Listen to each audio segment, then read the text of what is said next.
Assalamualaikum warahmatullahi wabarakatuh. Perkenalkan, kami kelompok 8 dari kelas Biologi Molekuler 01 akan mempresentasikan mengenai sintesis protein. Sebelumnya, perkenalkan, ini adalah anggota dari kelompok 8. Nama saya Hana Herda Yunita. Nama saya Friska Natali. Nama saya Antoinette Benevita. Nama saya Mutia Hanun. Berikut adalah outline yang akan kami presentasikan. Pertama, sintesis protein pada prokariotik, dan yang kedua, sintesis protein pada eukariotik. Tahapan sintesis protein pada prokariotik terdiri atas replikasi DNA, transkripsi, translasi, dan post-translasi. Dan yang kedua, sintesis protein pada eukariotik terdiri atas tahapan yang pertama, replikasi DNA, transkripsi, post-transkripsi, translasi, dan post-translasi. Yang pertama adalah sintesis protein pada prokariotik.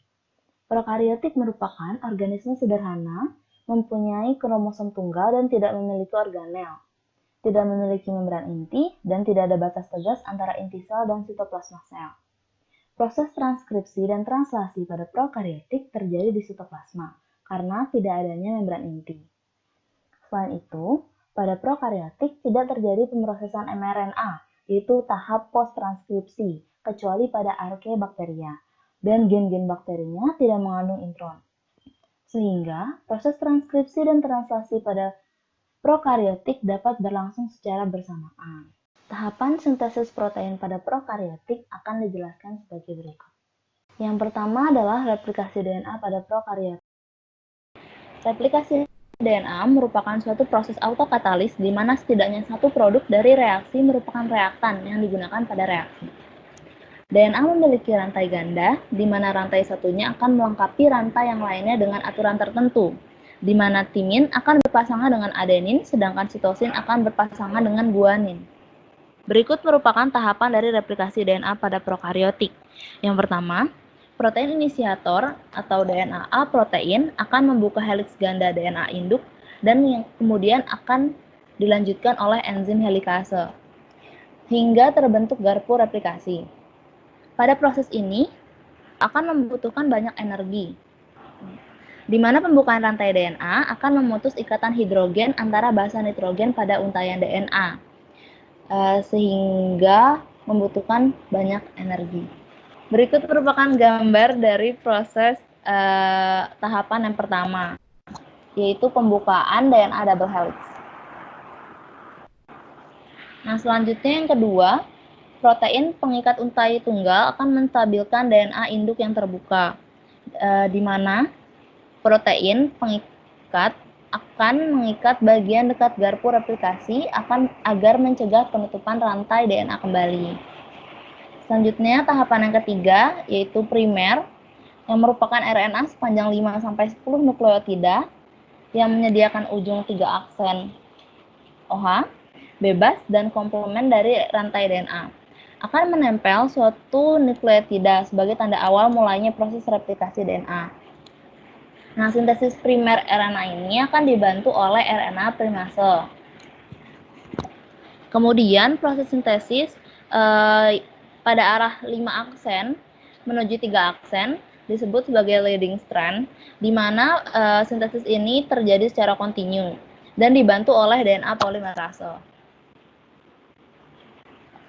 Sedangkan sintesis arah berlawanan, yaitu dari 3 aksen menuju 5 aksen, disebut lagging strand, disintesis secara tidak kontinu, di mana enzim primase akan menyintesis primer-primer RNA pendek yang kemudian diperpanjang oleh DNA polimerase membentuk fragmen Okazaki. DNA ligase kemudian akan menggabungkan fragmen Okazaki ke unta yang sedang tumbuh. Pada gambar ini terlihat bagian atas itu merupakan leading strand, di mana sintesisnya terjadi secara terus-menerus, tidak ada pemotongan. Sedangkan bagian yang bawah itu adalah lagging strand yang disintesis secara tidak kontinu, di mana akan ada Okazaki fragment, terus seperti ada primer-primer RNA pendek, terus akan membentuk fragmen Okazaki, nanti dia akan digabungkan oleh DNA ligase. Tahap kelima, pada proses sintesis DNA terdapat protein sliding clamps yang akan menjaga kedudukan enzim DNA polimerase 3 ketika melakukan penambahan nukleotida pada rantai DNA terreplikasi.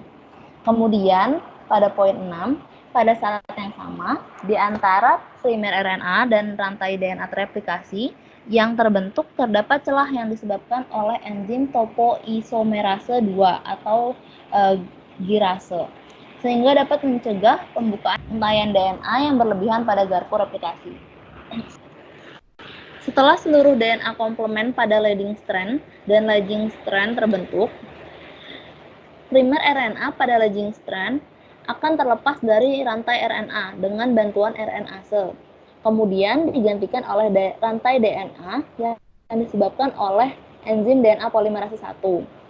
Setelah pada kedua strand, leading dan lagging hanya terdiri dari DNA, enzim ligase akan menyambung DNA yang memiliki celah antar satu sama lain yang disebabkan oleh enzim topoisomerase 2 dengan cara mengkatalis pembentukan ikatan fosfodiester antara ujung 3 aksen OH dari nukleotida yang satu dengan ujung 5 aksen fosfat dari fragmen lain. Berikut merupakan gambaran dari proses tersebut. Setelah itu replikasi akan berjalan pada seluruh rantai DNA sehingga akan membentuk dua rantai DNA terpisah. Proses ini disebut semi-konservatif sebab pada setiap DNA baru akan mengandung satu rantai DNA lama. Berikut merupakan gambaran dari proses tersebut, di mana replikasi akan menghasilkan dua identical DNA double helix, di mana setiap pasangnya itu akan mengandung satu rantai DNA lama. Selanjutnya adalah proses transkripsi pada prokariotik. Transkripsi pada prokariotik adalah proses di mana messenger RNA mentranskrip materi genetik pada prokariota. Proses ini terdiri atas 3 tahap. Yang pertama ada inisiasi, yang kedua ada elongasi, dan yang ketiga adalah terminasi. Tahap yang pertama, inisiasi.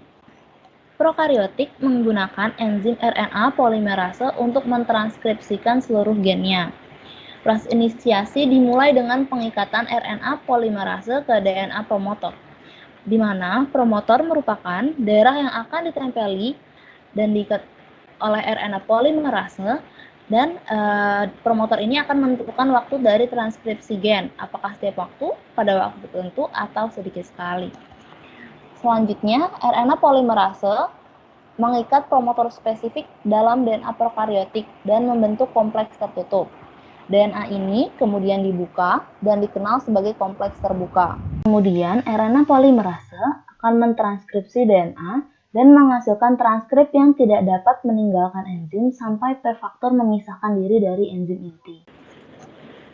Nah, berikut ini merupakan gambar dari tahap inisiasi yang tadi, di mana yang pertama ini adalah gambar di mana kompleks tertutup terbentuk, dan yang kedua adalah di mana pada saat DNA dan gambar kedua adalah saat di mana DNA telah dibuka, yaitu terbentuk kompleks terbuka. Selanjutnya adalah tahap elongasi. Elongasi adalah bagian pemanjangan rantai mRNA yang terbentuk, yang meliputi langkah-langkah berikut. Pertama, terlepasnya bagian pengenal urutan daerah promotor dari RNA polimerase, sehingga inti RNA polimerase dapat melakukan transkripsi sepanjang rantai DNA dalam arah dari 5 aksen ke 3 aksen dengan laju 40 nukleotida per second. Kemudian yang kedua, penerjemahan pada DNA menjadi mRNA dilakukan sepanjang rantai DNA cetakan hingga terbentuk mRNA komplement dari rantai DNA tersebut. DNA akan terbuka dari untaiannya dan tertutup kembali dengan berjalannya proses. RNA polimerase bertindak untuk menstabilkan cetakan DNA dengan RNA yang terbentuk sehingga proses elongasi tidak terganggu. Berikut merupakan proses dari elongasi. Yang terakhir adalah terminasi. Setelah seluruh gen diterjemahkan menjadi mRNA, RNA polimerase harus lepas dari rantai DNA, dan mRNA yang telah dibuat juga akan dilepaskan untuk melakukan proses selanjutnya dalam sintesis protein. Nah, pada prokariota, Pemutusan dapat dilakukan dengan dua cara yang berbeda, yaitu terminasi intrinsik dan terminasi role dependent. Pada terminasi intrinsik, itu adalah di mana transkripsi dihentikan ketika RNA yang baru disintesis membentuk GC, seperti jepit rambut lingkaran. Dan yang kedua, terminasi role dependent, yaitu transkripsi dihentikan bergantung pada jenis role.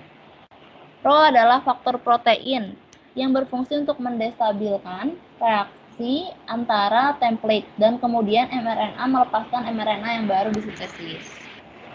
Selanjutnya adalah post-transkripsi. Pada prokariota tidak terjadi post-transkripsi seperti pada eukariotik berupa modifikasi pre-mRNA menjadi mRNA matang. Yaitu tahapannya biasanya adalah tahapan splicing dan clamping serta poliadenilasi, yaitu pembentukan ekor. Tidak terjadi splicing karena tidak terdapat intron dalam satu strand RNA hasil transkripsi, kecuali pada beberapa array tertentu. Sedangkan tidak terjadi proses capping dan poliadenilasi atau terbentuk kepala dan ekor, karena hasil sintesis dari RNA polimerase dapat langsung melanjutkan proses transkripsi. Tahapan selanjutnya, translasi akan dijelaskan oleh teman saya, Antoinette Benevita. Ya, terima kasih Hana. Perkenalkan, nama saya Antoinette Benevita. Saya akan menjelaskan tahapan ketiga dan keempat dari sintesis protein pada prokariotik, yaitu translasi dan post-translasi. Translasi merupakan proses penyebaran kode genetik oleh tRNA ke dalam urutan asam amino. Translasi dibagi menjadi 3 tahap, yaitu inisiasi, elongasi, dan terminasi. Tahapan translasi pada eukariotik dan prokariotik hampir sama, namun terdapat perbedaan pada keduanya, yaitu prokariot menjalankan proses translasi sebelum proses transkripsi selesai. Hal ini dikarenakan prokariot tidak memiliki membran inti, sehingga mRNA yang dihasilkan dapat langsung menuju sitosol untuk proses translasi. Selanjutnya, proses pertama dari translasi yaitu inisiasi. Langkah pertama yaitu ribosom terpisah menjadi 2 subunit, yaitu besar dan kecil, yang dibantu dengan 2 faktor inisiasi, yaitu IF1 dan IF3. Lalu kemudian ribosom akan berikatan dengan wilayah yang kaya akan purin. Selanjutnya molekul tRNA inisiator atau tRNA IMET dengan IF2 dan formyl metionin akan berikatan pada codon start atau AUG, dan semua faktor inisiasinya akan lepas setelah ribosom dan tRNA berikatan. Lalu tahapan kedua yaitu elongasi. Elongasi dipengaruhi oleh 3 faktor, yaitu EFTU, EFTS, atau yang digunakan untuk membantu recycling pada GDP menjadi GTP, dan juga EFP. Langkah-langkahnya yaitu yang pertama ada EFTU yang mengandung GTP akan membawa asam amino bermuatan memasuki bagian A dengan bantuan amino asil sintase, kemudian GTP akan terhidrolasi menjadi GDP. Lalu EFTU akan dilepaskan dari ribosom. Berikut merupakan gambar proses elongasi tahap pertama. Lalu tahap kedua yaitu faktor elongasi EFG yang mengandung GTP membantu translokasi dengan cara GTP akan mengikat ribosom sehingga GTP terhidrolasi menjadi GDP yang akan menyebabkan tRNA pada bagian A akan bergeser ke bagian P dan tRNA pada bagian P bergeser pada bagian E. Kemudian EFG akan terlepas. Lalu tahap ketiga, elongasi akan berlangsung hingga codon tanda stop dicapai atau stop codon. Ikatan yang terjadi antar asam amino yang diikat menjadi polipeptida merupakan ikatan polipeptida yang pembentukannya dikatalis oleh enzim peptidyl transferase. Lalu tahap ketiga dari translasi ada terminasi. Tahap yang pertama dari terminasi yaitu ketika codon stop memasuki bagian A, faktor terminasi RF1 mengandung asam amino GGQ atau glisin glutamin akan memasuki bagian A seperti terlihat pada gambar. Lalu asam amino pada RF1 akan membantu pelepasan rantai polipeptida dari ribosom dengan bantuan ikatan antara RF3 yang mengandung GDP dan RF1 seperti terlihat pada gambar. Lalu GDP akan digantikan oleh GTP sehingga RF3 akan terlepas dari ribosom. Kemudian RRF akan masuk ke bagian A yang terlihat juga pada gambar di bawah ini.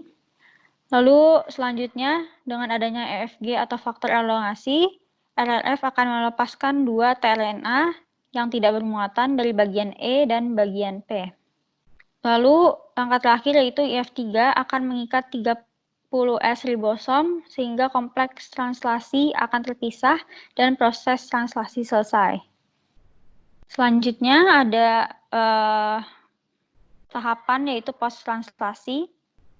Jadi post translasi pada prokaryotik hanya sampai protein folding dan terjadinya secara spontan. Jika ukuran proteinnya besar, biasanya post translasi terjadi tidak spontan dan butuh chaperone. Chaperone merupakan protein yang menolong protein. Fungsi chaperone sebagai protein holder untuk membantu holding polipeptida agar dapat melipat sempurna. Protein folding dipengaruhi oleh medan magnet, medan listrik, pH, suhu, bahan kimia, kepadatan molekul, dan keterbatasan tempat, di mana ketika faktor-faktor tersebut berada pada titik yang terlalu ekstrim, akan menyebabkan denaturasi. Denaturasi dapat dicegah dengan adanya bantuan dari chaperone. Berikut langkah-langkah dari protein folding, yaitu yang pertama, dibentuklah struktur primer. Jadi struktur primer akan diubah urutannya menjadi urutan linear dari asam amino, sisa di lantai polipeptida. Itu langkah kedua, yaitu terbentuknya struktur sekunder, yaitu terbentuknya dari ikatan hidrogen antar atom pada tulang belakang polipeptida yang menyebabkan lipatan rantai menjadi alpha helix atau perlapisan alfa. Lalu yang ketiga, ada struktur tersier yang terbentuk dari pelipatan lapisan atau helix struktur sekunder menjadi satu sama lain yang dipengaruhi oleh interaksi dan ikatan rantai sampingan asam amino pada protein. Struktur tersier merupakan bentuk geometrik dari protein yang paling stabil, umumnya memiliki rantai polipeptida sebagai tulang punggung untuk lebih dari sama dengan satu struktur sekunder. Dapat bekerja dalam bentuk ini. Lalu selanjutnya ada struktur kuartener yang terbentuk dari pelipatan rantai asam amino pada struktur tersier sebab berinteraksi dengan satu sama lain untuk berikat elevasi pada fungsi protein seperti hemoglobin dan DNA pol.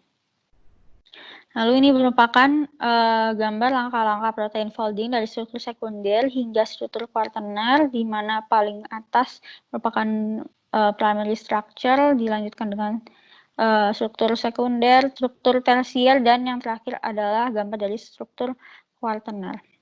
Selanjutnya, sintesis protein pada eukariotik akan dijelaskan oleh rekan saya.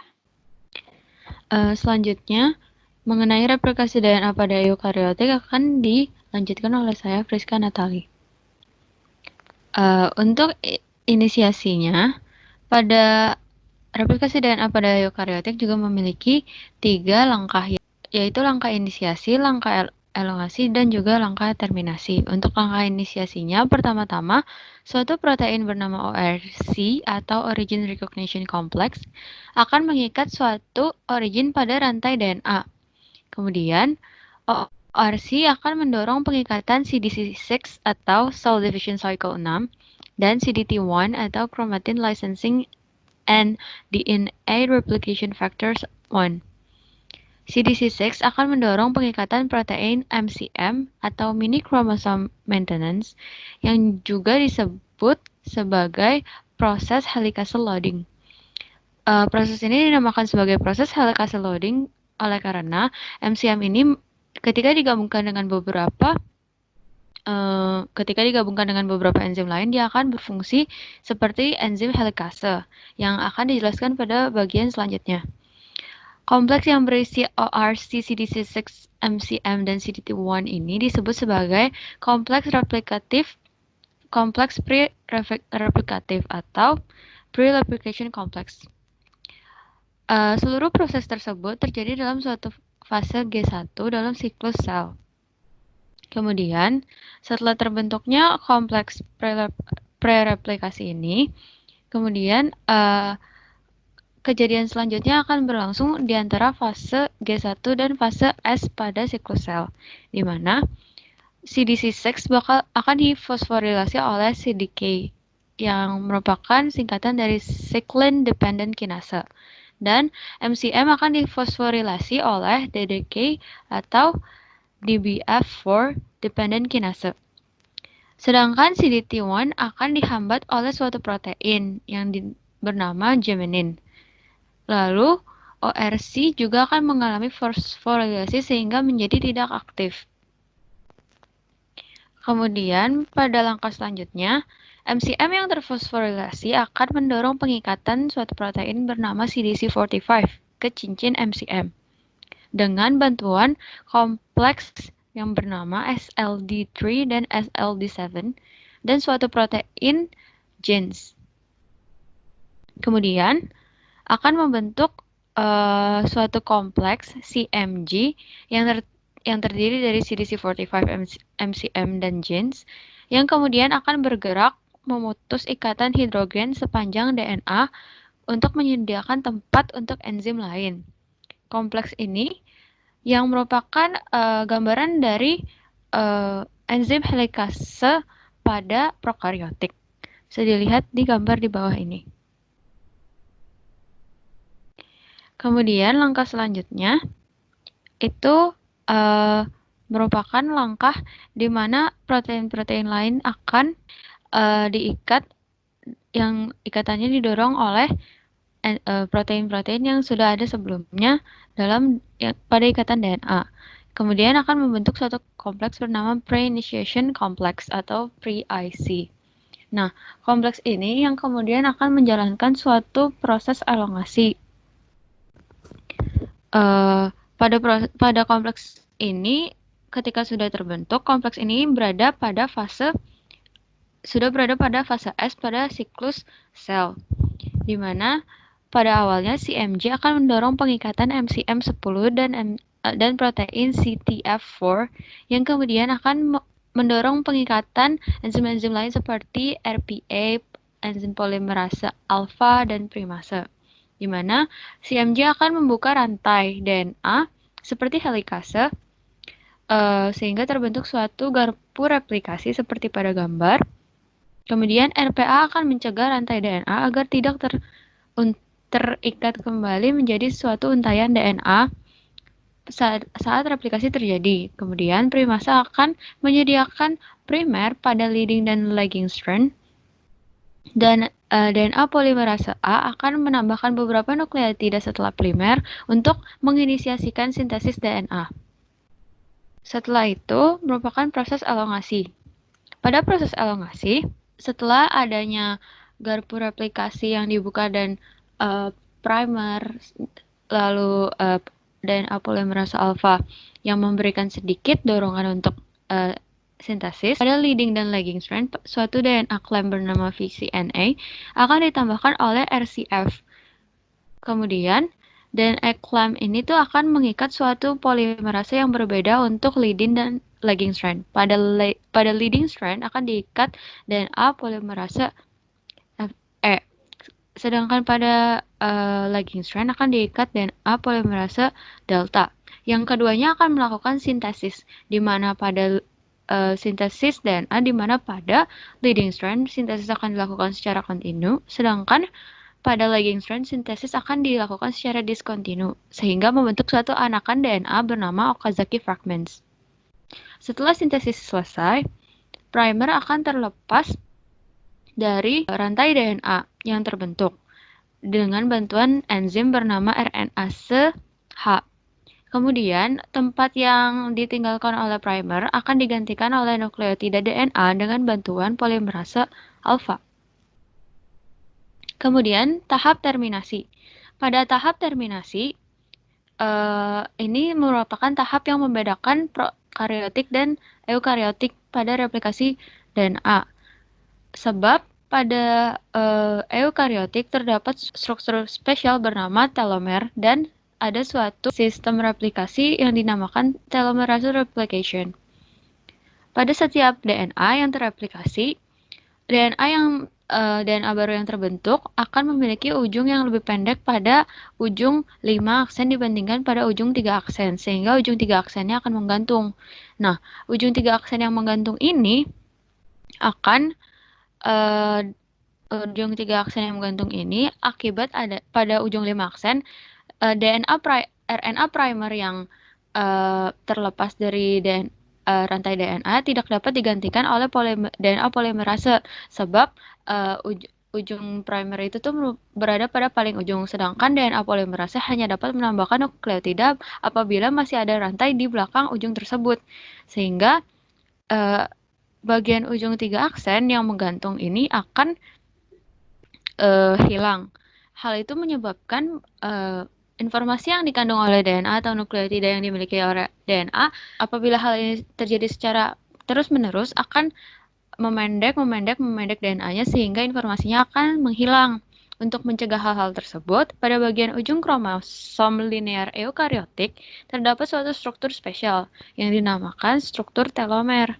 Umumnya, telomer memiliki urutan belakang yang tidak mengkode untuk gen tertentu, di mana telomer ini akan melindungi bagian ujungnya sehingga tidak hilang ketika sel terbelah atau ketika terjadi pembentukan DNA baru.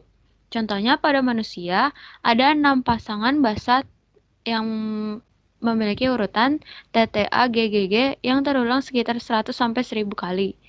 Bagian telomer ini juga mengandung suatu katalitik dan rantai RNA yang terdapat pada bagian ujung 3 aksen dari rantai tersebut, yang akan mencegah rantai DNA ketika menjadi terurai ketika menuju ke sitoplasma. Nah, ketika bagian ujung 3 aksen pada lagging strand selesai terelongasi, DNA polimerase delta akan menambahkan nukleotida komplement pada bagian ujung tereplikasi, dan kemudian umumnya telomerase ini tidak akan aktif pada sel somatik dewasa. Dapat dilihat pada gambar kalau telomerase ini akan memenuhi bagian ujung yang masih menggantung ini. Kemudian setelah itu DNA polimerase delta akan memenuhi ujung-ujung yang menggantung ini, yang setelah telomer bergeser pada suatu proses. Kemudian proses transkripsi pada eukariotik. Proses transkripsi ini juga memiliki 3 langkah, yaitu langkah inisiasi, elongasi, dan terminasi. Pada langkah inisiasi, langkah awalnya adalah titik inisiasi atau promoter, seperti yang terlihat pada gambar yang bagian yang hijau, akan memiliki suatu urutan DNA pada bagian ujung awalnya yang disebut kotak tata, yang memiliki urutan TA pada bagian awalnya. Nah, bagian ini akan diikat oleh faktor transkripsi atau TF2D yang mengandung suatu tata binding protein atau TBP, sehingga bisa mengikat pada bagian kotak tata ini, yang prosesnya itu akan dibantu oleh TF2A. Kemudian pengikatan TF2D akan mendorong pengikatan TF2B ke kotak tata, yang menyebabkan TF2B akan mendorong pengikatan RNA polimerase 2 yang mengandung suatu faktor transkripsi yang disebut transkripsi faktor 2F. Kemudian TF2E akan bergabung dengan kompleks dan mendorong pengikatan TF2H, di mana TF2H ini memiliki fungsi aktivitas helikase dan ATPase. Aktivitas helikase ini merupakan suatu fungsi di mana rantai TF2H ini dapat berfungsi untuk membuka rantai DNA seperti yang dilakukan oleh enzim helikase. Sedangkan ATPase ini merupakan suatu fungsi di mana TF2H ini akan memfosforilasi CTD atau carboxyl terminal domain yang terletak pada RNA polimerase 2. Dengan adanya TF2A, D, B, F, H, dan E dengan RNA polimerase 2, ini akan menyebabkan terbentuknya suatu kompleks preinisiasi. Kemudian, dengan terfosforilasinya CTD atau carboxyl terminal domain pada RNA polimerase 2 akan menyebabkan RNA polimerase 2 terlepas dari faktor transkripsi lainnya dan menandai jalannya suatu proses elongasi transkripsi pada rantai DNA.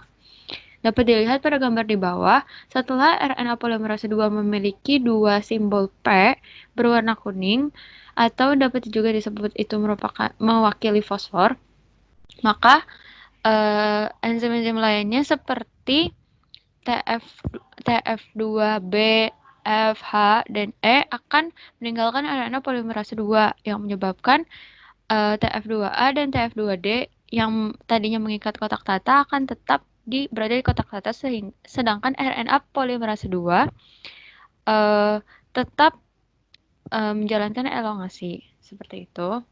Kemudian untuk proses fosforilasi CTD atau carboxyl terminal domain akan terjadi seperti ini, di mana untuk proses fosforilasi yang tadi berada pada bagian yang memiliki warna hijau atau serin 5P. Selanjutnya CTD akan berubah menjadi serin 2,5P pada tahap elongasi, dan pada tahap terminasi akan berubah menjadi serin 2P kembali lagi.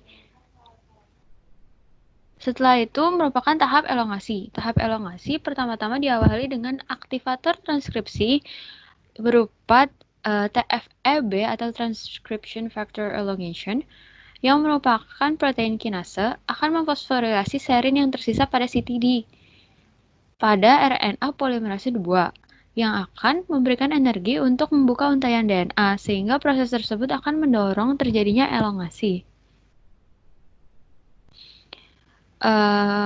Setelah itu, pada setiap DNA, laju transkripsinya itu akan berbeda-beda bergantung pada DNA-nya. Untuk itu, untuk menyamakan laju transkripsi antara setiap bagian DNA, maka sebelum elongasi, RNA polimerase 2 akan mengikat suatu faktor transkripsi yang bernama TF2S, yang berfungsi untuk meningkatkan laju transkripsi pada bagian di mana laju transkripsinya lambat dan menjaga agar RNA polimerase tidak berhenti dan proses elongasi terjadi dengan lancar. Setelah itu, RNA polimerase akan melakukan transkripsi sepanjang rantai DNA dalam arah 5 aksen ke 3 aksen. Pada saat tersebut, mekanisme pembentukan kepala 5 atau 5 cap pada ujung 5 aksen pre-mRNA akan terjadi, yang diawali dengan pemutusan gamma fosfat dari CTD dengan bantuan enzim RNA trifosfatase, di mana tadinya pada ujung 5 aksen ini memiliki nukleotidanya mengikat 3P. Kemudian P yang paling ujung akan diputus oleh RNA trifosfatase seperti pada gambar. Setelah itu, kemudian 2P yang tersisa di nukleotida ujung 5 aksen akan diikat oleh GTP. Molekul GTP, yaitu bagian A fosfatnya, akan mengikat molekul beta fosfat pada CTD dengan bantuan enzim guanyl transferase. Setelah itu, gugus metil akan ditambahkan pada nukleotida guanin pada ujung 5 aksen pre-mRNA dengan bantuan enzim metil transferase, sehingga terbentuk suatu kepala 5 aksen atau 5 aksen cap. Setelah itu akan terjadi proses terminasi pada transkripsi ini.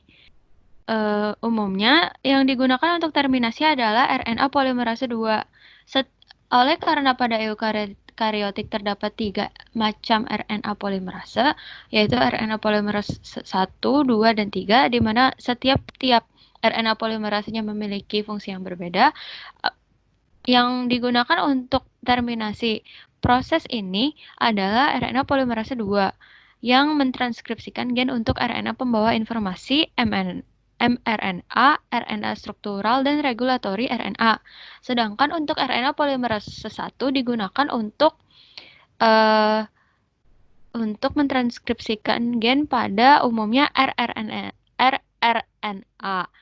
Dan RNA polimerase 3 digunakan untuk mentranskripsikan gen pada tRNA umumnya. Untuk terminasi ini umumnya terjadi kurang adanya sinyal atau urutan untuk memberhentikan secara langsung transkripsi, sehingga transkripsi akan berlangsung terus-menerus sehingga melebihi bagian akhir dari DNA. Tetapi hasil transkripsi dapat mengalami pemisahan dari RNA-nya atau RNA polimerase 2 sebelum proses transkripsi selesai dilakukan oleh RNA polimerase 2. Sehingga akan menghasilkan pre-mRNA yang akan memasuki proses post-transkripsi. Kemudian sisa RNA yang masih ditranskripsikan akan dikonsumsi oleh suatu senyawa bernama 5-aksen exonuklease atau disebut juga XRN2. Hingga molekul tersebut dapat mengejar RNA polimerase 2 yang akan memberhentikan transkripsi dengan terlepasnya RNA polimerase 2 dari rantai DNA-nya. Dapat dilihat pada gambar di bawah, kalau misalnya bagian yang hijau ini merupakan bagian pre-mRNA yang dilepaskan dari RNA yang masih ditranskripsikan oleh RNA polimerase 2.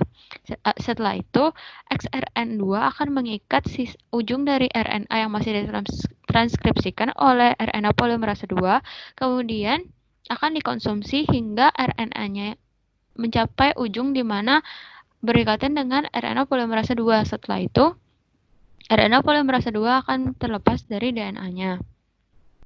Kemudian bagian ketujuh, bagian setelah ini adalah bagian post-transkripsi pada eukariotik. Bagian ini bertujuan untuk mengubah pre-mRNA menjadi mRNA yang siap digunakan dengan 2 tahap, yaitu yang pertama adalah tahap tailing dan yang kedua tahap splicing.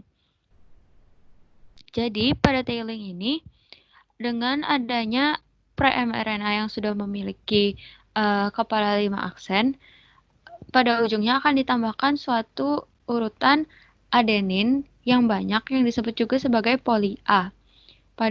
Sehingga pre-mRNA ini akan memiliki kepala 5 aksen atau disebut juga 7-metilguanosin atau 7-mg dan memiliki suatu ekor poli A pada ujung 3 aksennya. Kemudian akan dilakukan splicing di mana pada pre-mRNA akan memiliki 2 bagian, yaitu intron dan exon. Splicing ini akan memotong intron yang tidak memiliki coding atau non-coding RNA dan menggabungkan exon yang memiliki coding atau coding RNA dengan bantuan ATP, sehingga menjadi suatu mRNA yang siap digunakan dengan kepala 5 aksen dan ekor 3 aksen poli A. Adanya kepala 5 aksen dan ekor poli A ini bertujuan untuk menstabilkan pemindahan mRNA, sehingga tidak rawan terhadap pemecahan atau denaturasi yang disebabkan oleh enzim-enzim lain atau protein-protein lain ketika mRNA ini dipindahkan dari nukleus ke sitoplasma di mana tempat terjadinya translasi. Setelah itu, proses translasi akan dijelaskan oleh teman saya, Mutia. Selanjutnya adalah translasi pada eukariotik. Berbeda dengan pada prokariotik, proses translasi pada eukariotik ini tidak berlangsung pada saat yang bersamaan dengan transkripsi seperti pada prokariotik. Hal ini dikarenakan tempat terjadi keduanya itu dibatasi oleh membran sel, di mana transkripsi itu berlangsung pada nukleus, sedangkan translasinya itu berlangsung pada sitoplasma.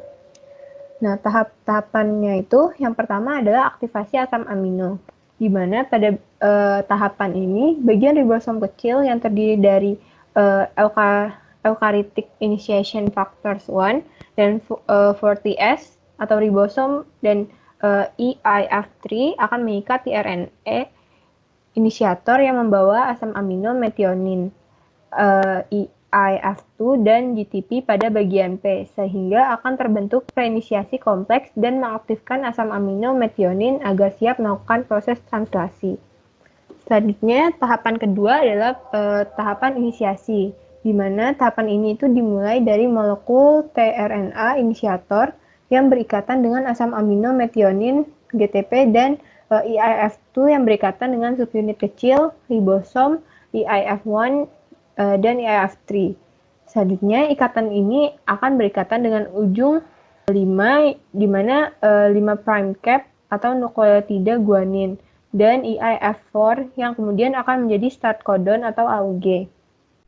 Selanjutnya, subunit ribosom besar akan bergabung dan semua faktor inisiasi akan lepas. Lalu, dilakukan scanning transkrip ke arah 3 dari 5 ke 3 sampai menemukan start codon AUG. Selama scanning, ribosom memulai translasi pada waktu menjumpai sekuen konsensus CCR, CCC, AUGG, di mana R itu adalah purin. Selanjutnya, untuk proses elongasi dan terminasi, pada proses ini, pada eukariotik itu memiliki tahapan yang kurang lebih sama dengan tahapan prokariotik, di mana dimulai yang pada proses elongasi itu dimulai dari IF TU akan membawa asam amino yang bermuatan memasuki bagian A dan diakhiri dengan tahapan di mana elongasi itu akan berlangsung hingga codon tanda stop itu dicapai.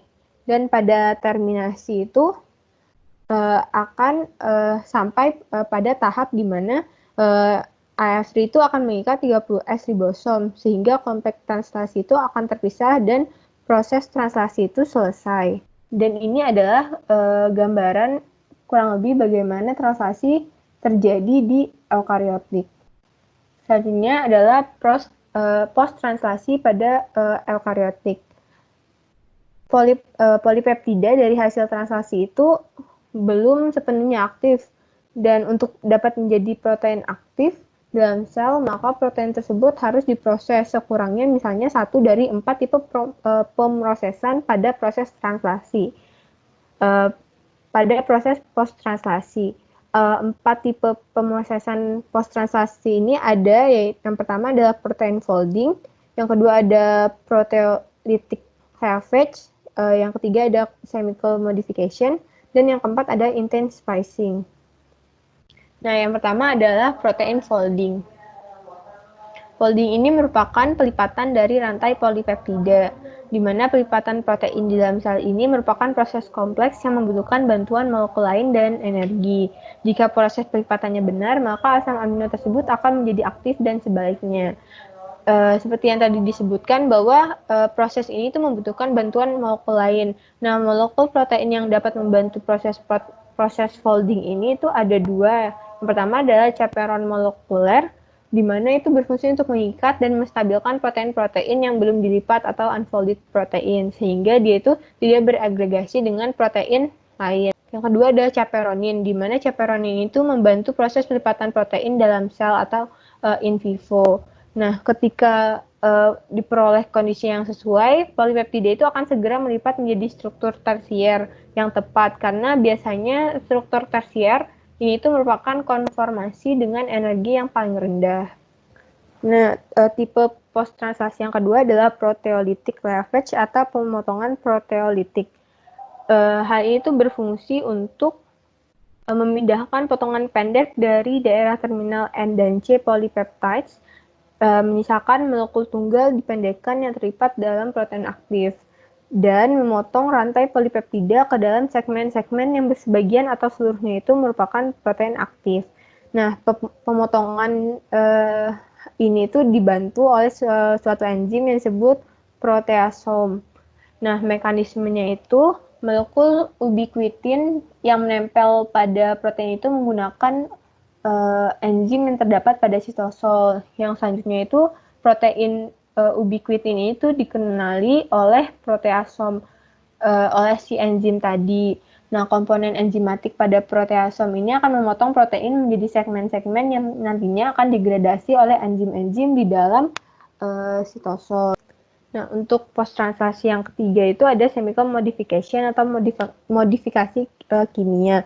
Asam amino polipeptida itu akan dimodifikasi melalui penambahan gugus kimia baru, seperti contoh yang pertama itu adalah ada fosforilasi, di mana ini tuh menambahkan gus fosfat pada peptida atau asam amino. Yang kedua itu ada modifikasi lipofilik, di mana hal ini tuh gugus kimia yang ditambahkan itu adalah komponen lipid pada protein. Yang ketiga itu ada metilasi, di mana gugus kimia yang ditambahkan itu ada gugus metil pada residu asam amino, misalnya pada aspartat dan lisin.